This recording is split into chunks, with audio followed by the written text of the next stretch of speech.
Right, guys, in this video I wanted to talk about why you still don't look like you lift, you haven't built any muscle mass, even though you've been gaining weight and you've been training for a long time. But this is something that a lot of my clients who come to me have the problem of, they've been training for a long amount of time, they've been gaining weight, they bulk, but like, for whatever reason, they're just not building as much muscle with the weight gain. And the number one mistake I see most people doing is they are not training hard enough, like close enough to failure with enough intensity. And this is because they're doing one of two things. Number one, they haven't actually developed the skill of pushing hard and pushing close to failure. They find it very uncomfortable.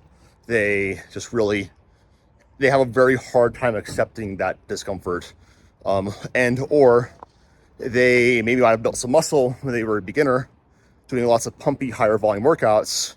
But as they've gotten more advanced, they're like, I'm just not building any muscle like that. So I want to talk about why that is and some strategies to fix that. So number one, we have to understand that as we get more and more advanced, the number one thing that's going to trigger muscle growth is progressive tension overload. And as we get more and more advanced, the only way we can actually build muscle is by getting enough fatigue of our type 2 motor or muscle fibers. And these are muscle fibers that are really only going to be stimulated or turned on very close to failure. The research is about three reps in reserve is where it starts off really happening, which is still really, really hard. Like most research has shown that beginners and people just dramatically underestimate or overestimate their reps in reserve. Basically, people thought they were like three reps in reserve and they're actually like 5 or more. And that's a really big reason why people don't build muscle. You need to actually learn the skill of pushing close to failure. And that also goes along with the pumpy volume workouts.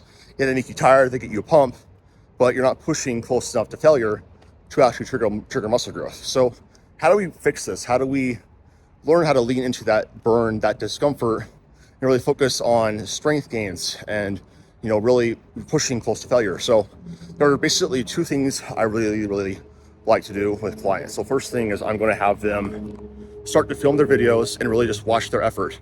We should see some struggle on that last rep. It should be very difficult to keep your technique. You should be straining. There should be a lot of burn. And really just learning how to go into that discomfort. It's similar with like dieting. If you've ever been hungry and you're dieting, it can be really uncomfortable, but you have to like learn that skill. And so one thing that I tell all my clients is that, hey, what I want you to do is where you would normally stop when you feel that burn, I want you to fight like hell to get like another rep. Usually they start getting some more reps. Also, filming sets helps out a lot because if you're not seeing any sort of rep speed slow down or anything like that on the last rep, you're probably not pushing close enough to failure to really start to trigger any growth, because we have research that shows that if we actually are pushing close enough to failure, we will see some rep speed slow down. That's a sign that we are actually recruiting those higher threshold motor units that are more fatigable. Now, the second thing, as far as a programming strategy as a coach, is I really like programming in something called myo reps. So this is an intensity training technique where basically you would do a regular straight set to basically wherever you think is failure or very close to failure, say like, at least 2 reps in reserve. Instead of stopping the set, you're gonna take about 3 to 5 very deep breaths, and then you would go and get basically as many reps as you possibly can. And I tell my clients to repeat that like about twice. And this is a really great way to just learn how to push closer to failure, because basically what happens on straight sets is as we're getting closer to failure, like I said, it's like a set of 10. Like if there's a theory called like the effective reps model that Chris Beardsley postulated that basically says like it's only those last few reps in the set that are actually triggering muscle growth, and then all the other reps like on a set of 10 like up to like rep 7 are kind of just lead-in reps. Basically all they're doing is just generating enough fatigue intra-set where you can actually recruit those high threshold motor units. So basically, say you go there, you get 10 reps. By only resting about 3 to 5 deep breaths, basically, about 10 to 15 seconds, you still have that the fatigue present in your muscles to have that those high threshold motor units recruited. And so that's a really great way to like learn how to build muscle. And yes, there's going to keep going saying that caused a lot of fatigue.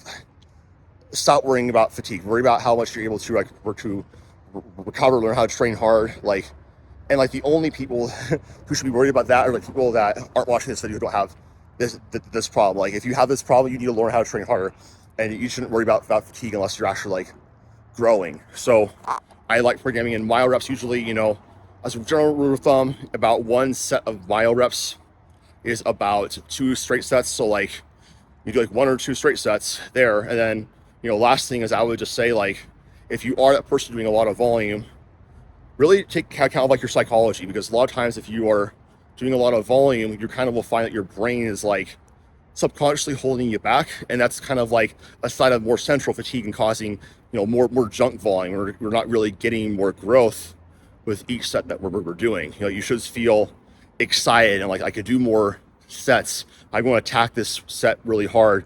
And if you're kind of getting the muscle group and you're just like not feeling that, like, you're probably fatigued enough. And, you know, for most people, you know, I'm going to say, like, I would start them off around, you know, 3 to 5 sets per muscle group per workout, see how they're able to progress, how they're able to recover, if they're getting stronger. And that would be basically how I would know, are we making gains? You know, the only time I'd add more volume will be if they're reporting, I feel really fresh, I'm not making any strength gains. In that case, like adding like 1 set per week. But that's really the main you know, reason why, you know, you're not building muscle. If you look around at lots of the bigger guys in your gym, they're probably pretty damn strong. They're probably push really close to failure. They're probably making weird faces, like when at the end of their sets. Like, if you can keep a straight face at the end of your set, like, you look cute, you're not trying hard enough. So ugly faces are a sign of gains. Hopefully that made sense. If you guys have any questions or input, let me know down in the comments below. If you guys are interested in building muscle and getting strong, so basically looking at like a bodybuilder with also the strength levels of a powerlifter, I have a program for that. Links are down below to apply for coaching.